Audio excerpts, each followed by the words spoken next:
खूप दिवसांपासून आम्ही ठरवत होतो डिनरचा प्लॅन करायचं, पण ते काही सक्सेस होतच नव्हतं. फायनली आज आम्ही ठरवलंच आहे की आज आम्ही जाणार आणि ते प्लॅन आज आम्ही सक्सेसफुल करतोय.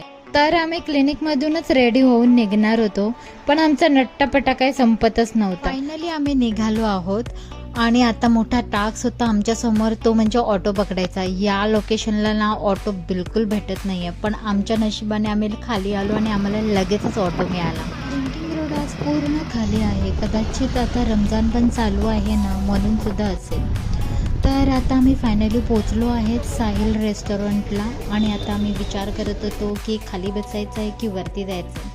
तर आम्ही फायनली डिसाईड केलं की वरती जाऊयात करून. आम्ही जरा डिनरसाठी लवकरच पोचलो होतो, म्हणजे 8:15 8:30 झालेच असतील, त्यामुळे पूर्ण रेस्टॉरंट खाली होतं. स्टार्टर्समध्ये आम्ही कोरियन चिकन आणि पनीर क्रिस्पी मागवली होती.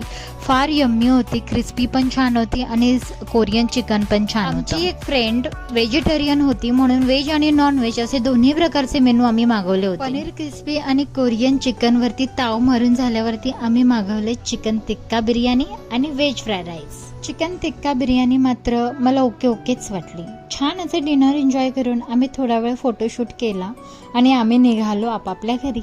आजसाठी एवढेच. Bye bye.